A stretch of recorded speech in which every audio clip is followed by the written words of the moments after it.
Is 2025 for the Arizona Cardinals truly playoffs or bust? Well, looking at the state of the NFC West and all the changes that are happening, why the hell not?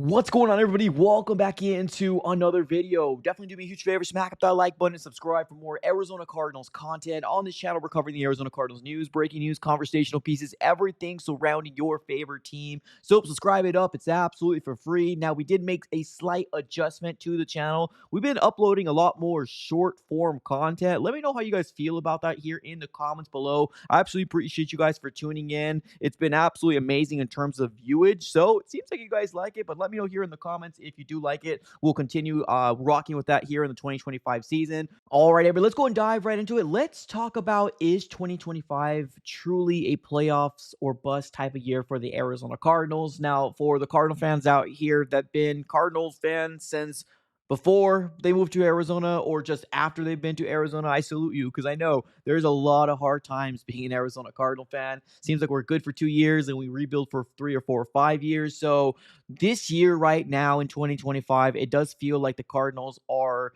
trending in the trajectory to make it to the playoffs, right? With all the things they've done in these last off seasons, the tenure of Monty Osborne and Jonathan Gannon, this year feels different, right? And I truly do believe in what Jonathan Gannon and Monty Osborne has done. I don't think we've seen a general manager in the past, what, 2 decades draft the way that Monty Osborne has done so far, right? And I know some people are out there coming out and saying this 2025 is the best draft class the Cardinals have done. But I mean, you can say the same thing for 2024 or even 2023. We've got a lot of great, talented players in those draft classes that are starters for the Cardinals. And that's what you got to do. You got to build from the draft, right? So within these 3 years, the Cardinals have done a fantastic job. Now, this is the first year that Monty Osborne has absolutely killed free agency. Now, it hasn't been, he's waiting for the right time to strike. Yeah, potentially, right? So this is year 3 of Monty, year 3 of Jonathan Gannon, and now going into year 7 of Kyler Murray. This is a very, very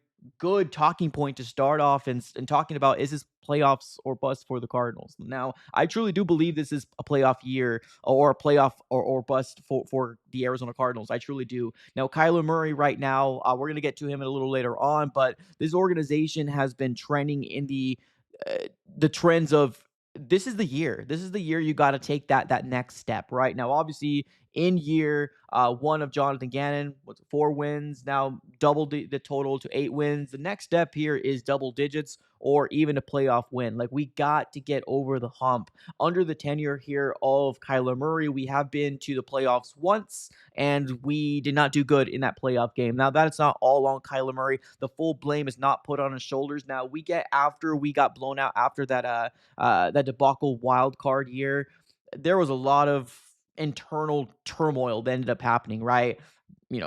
Cliff Kingsbury ended up seeing his way out a year or two later, and then Steve Keim ended up doing the same as well. But now that this new regime has kicked in and has done a fantastic job building within the draft, we can all at least have some sort of expectation, and the expectation right now is playoffs, right?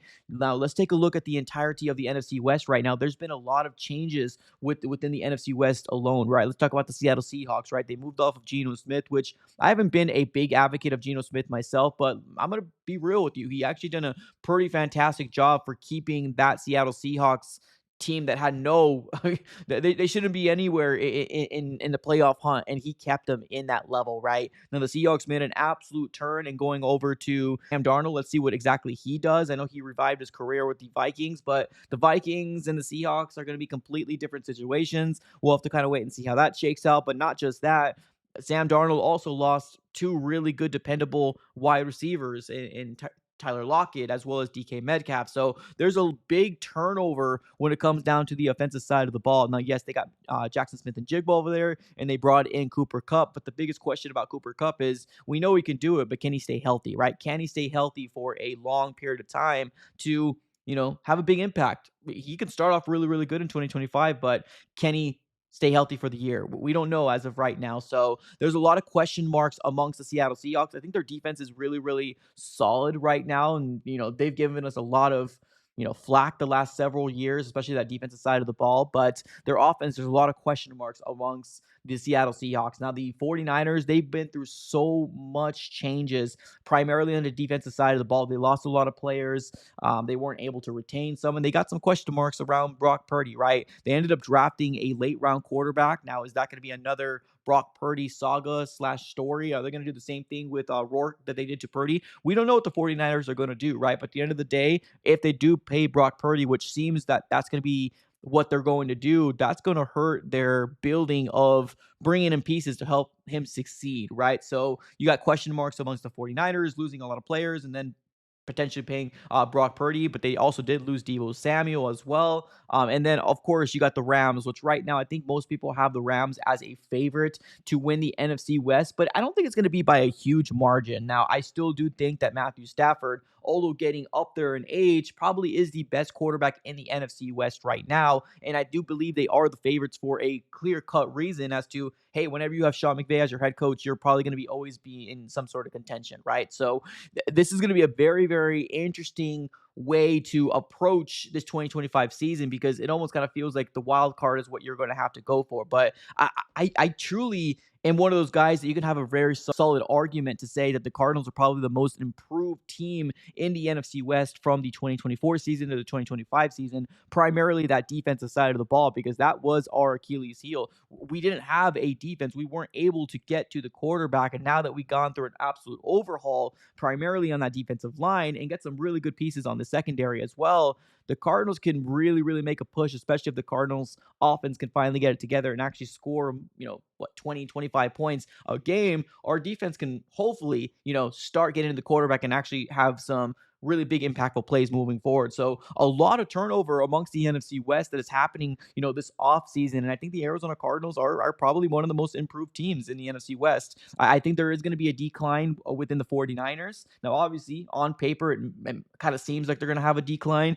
The Seahawks, on the other hand, I'm not the biggest fan of Sam Darnold, and I'm not sure if he's going to be able to translate what he did in the Vikings to the Seahawks. We'll have to kind of wait and see how that shakes out, but I do think that they're going to go for a decline as well. So right now, to me, it's the Rams and the Cardinals. So it's going to be up to the Arizona Cardinals to obviously not have those late season collapses. And I'm not putting it all on Kyler Murray, but that's going to be the next topic that we're going to have to talk about, right? Kyler Murray, this is an absolute massive, and I mean a massive year for Kyler Murray. He understands what's at play. He's had multiple vlogs on his new YouTube channel coming out and saying that, he understands what's at stake. He's going into his year 7. He wants to win a Super Bowl. He wants to get into the playoffs. He wants to play in January and February type of football. But the late season collapses, which is not all on Kyler Murray, right? There's a lot of things that are in play, but you can't get rid of that stigma. You can't get rid of that narrative out there unless you actually do it. So this is a massive year for Kyler Murray, right? So right now where the Arizona Cardinals are at, we made all the appropriate moves to be a playoff team. I'm not going to say Super Bowl team, but a playoff team to make it deep or even make a push for the NFC West. And right now, Kyler Murray's got the most untapped potential, right? As long as he can stay healthy, untapped potential within the NFC West. Now, yeah, Brock Purdy has proven more.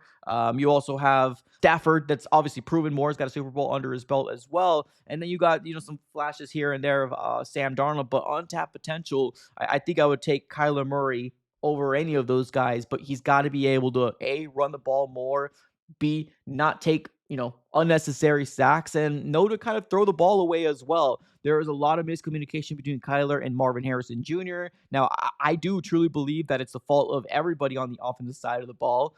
We had a lot of question marks on the right-hand side when Jonah Williams went down, and then Will Hernandez went down. Our right-hand side of the offensive line didn't help the situation, but there was a lot of miscommunication between Kyler and Marvin Harrison Jr., which I'm really hoping that gets fixed here in the 2025 regular season, because we need them to flourish. Once they flourish and our run game continues to be as dominant as it was in 2024, sky's the limit for this Arizona Cardinals offense. But this is a massive year for Kyler Murray to get into the playoffs and make a playoff win under his belt. He needs it as much as the Arizona Cardinal fan base needs it. We are longing for a playoff run, and that's kind of what we're waiting for as of right now. So big question out there, is it a playoff or bust type of year for the Arizona Cardinals? Absolutely. 110%. This is an absolute playoffs or bust type of year for the Arizona Cardinals. Now, if they leave the season with 10 wins or 11 wins, but get booted out of the playoffs, I mean, I know there's going to be some people out there that, are excited that we made it to the playoffs in general. But what I'm looking for in terms of some sort of satisfaction is I need to see us go over the hump. I need to see us get a playoff win under our belt. And it all starts with this offense. It starts off with Kyler. It starts off with everybody, right? Especially on the offensive side of the ball to get this ship right? And that's going to be the start of it all. But ladies and gentlemen, the Cardinals fan base needs this. We need a playoff win. The Cardinals need this absolutely. Kyler Murray needs this as well to, get all these question marks out there answered, because there's a lot of people out there that don't believe that Kyler Murray can take us to the promised land, or just even to the playoffs in general. So, ladies and gentlemen, what are your overall thoughts here? Here in the comments below. Appreciate y'all for tuning in as always. Have a great rest of your day, and go Cardinals.